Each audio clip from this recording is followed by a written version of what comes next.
Côte d'Ivoire, on dit quoi?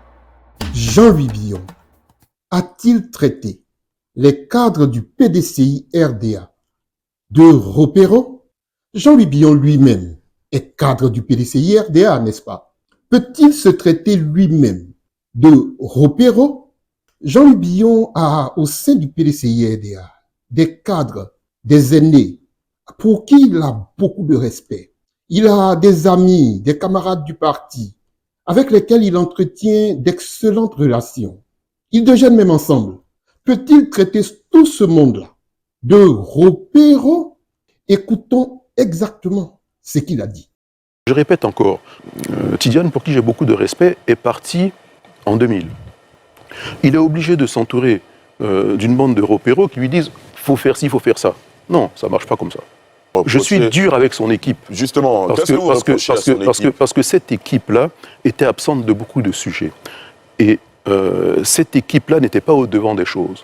Donc, elle induit le président en erreur, malheureusement. Après avoir écouté ceci, je mets au défi quiconque de prouver qu'il y a des noms de cadres du PDCI qui sont associés à ce terme. Nous avons tous appris que chaque mot a un sens bien précis selon le contexte dans lequel on l'emploie. C'est encore plus important quand il s'agit de Nouchi, parce que dans le Nouchi, un seul mot peut vouloir dire plusieurs choses, et parfois des choses qui ne sont pas loin d'être opposées. Un repéro, c'est quelqu'un qui veut tirer avantage de vous. En général, il chante vos louanges pour pouvoir tirer quelque chose de vous. Il ne pense qu'aux avantages que lui peut tirer de vous. Mais un repéro peut être aussi quelqu'un qui n'attend pas de toi que tu lui donnes de quoi manger. Il n'en a pas besoin. Un repéro peut être quelqu'un qui t'utilise à ses fins. Il veut atteindre un objectif bien précis. Alors, il te manipule. Il t'utilise. Vous êtes dans le véhicule avec un repéro, vous prenez un sens interdit. Parce que lui veut arriver plus rapidement à destination, il vous encourage. Il dit, ah, tu as bien fait de passer par là. De toute façon, il n'y a jamais de policier ici. C'est ça un repéro. Vous faites un excès de vitesse et le repéro est assis à côté de vous dans la voiture. Au lieu de vous dire non, ça ne se fait pas, tu es en excès de vitesse, tu mets nos vies en danger et la vie des autres usagers. Ben non, le repéro va vous dire, ah, tu conduis bien, hein? Regarde comment tu maîtrises le volant. Et puis ta voiture est puissante. C'est ça un repéro. Il dit ce qui vous fait plaisir, mais il ne vous dit pas la vérité. Il ne vous dit pas exactement ce qu'il faut faire, ce qui est recommandé par la loi, par les textes. Il ne vous dit pas comment bien vous comporter dans une situation donnée. Jean-Louis Billon a bien défini dans cette interview ce qu'il entend par le terme repéro. Et il a été très clair, il l'a bien défini. Mais combien ont vraiment écouté ce qu'il a dit? Jean-Louis Billon est quelqu'un qui a reçu une éducation stricte. C'est quelqu'un de posé. Il tourne la langue au moins 7 fois dans la bouche avant de parler. Jean-Louis Billon a défini ce qu'il entendait par le terme repéro. Il parle de gens qui induisent le président en erreur. Il parle des gens qui poussent le président à ne pas respecter les textes et les pratiques au sein du PDCI RDA. Au PDCI RDA, les fidèles savent très bien, ceux qui étaient dans le navire au moment les plus difficiles, les tempêtes terribles, les tempêtes financières, les attaques, tout ce qu'il y a eu. Les militants les connaissent. Jean-Louis Billon a été de ceux-là. Les fidèles du PDCI savent très bien qu'ils ne sont pas concernés par ce terme. Ils savent très bien d'ailleurs qu'ils ne sont pas repéros. Les repéros, finalement, sont ceux qui se sont identifiés en tant que tels. Ils se sont démasqués tout seuls. Il ne faut pas tout prendre au premier degré. Il faut savoir contextualiser les actes, les propos des uns et des autres. Jean-Louis Billon, dans toutes ses interventions, lorsque des gens ont posé des questions concernant le président du PDCI RDA, il a toujours dit, c'est quelqu'un que je respecte, c'est quelqu'un avec qui j'ai de bonnes relations. Comment peut-il maintenant venir l'insulter? Pour avoir vécu en Occident, mes parents et mes amis sont tout le temps en train de me dire que je suis coupé des réalités de Côte d'Ivoire. Alors que je suis tout le temps au pays. Alors que je suis tout le temps en Côte d'Ivoire. Mais même à moi, on dit, tu es coupé des réalités. Les Ivoiriens post-crise de 2011 ne sont plus ceux d'avant 2011. Il n'y a qu'à regarder la façon dont les gens conduisent à Abidjan. Il n'y a plus de courtoisie.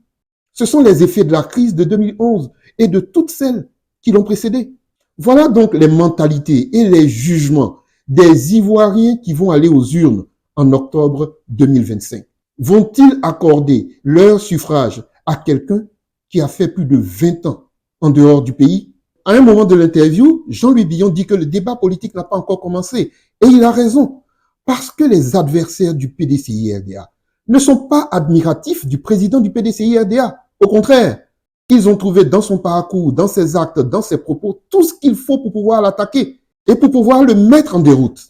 Parce qu'ils savent très bien que les Ivoiriens post-2011 sont très attachés à ce sentiment d'appartenance, de solidarité dans les bons moments comme dans les mauvais. C'est donc la sonnette d'alarme que Jean-Louis Billon tire en disant « Ne faisons pas cette erreur au PDCI. Ne faisons pas cette erreur. » Jean-Louis Billon est chef d'entreprise. Il est habitué à la concurrence. Jean-Louis Billon connaît l'apport d'une analyse SWOT avant de prendre une décision importante. Et quand il fait cette analyse, la candidature du président du parti comporte beaucoup de défauts et des menaces qui peuvent conduire le PDCI à la déroute électorale en 2025. Quand quelqu'un vous dit vos défauts, ce n'est pas très agréable à entendre. Il faut savoir l'écouter, corriger ce qui peut être corrigé ou alors prendre d'autres directions. C'est aussi de la stratégie. Dans les autres pays démocratiques, il y a des primaires, mais les uns et les autres s'en inspirent pour corriger ce qui peut être corrigé ou alors pour abandonner la course au profit de quelqu'un d'autre. Être un bon candidat sur papier n'induit pas forcément un bon candidat sur le terrain et dans les urnes.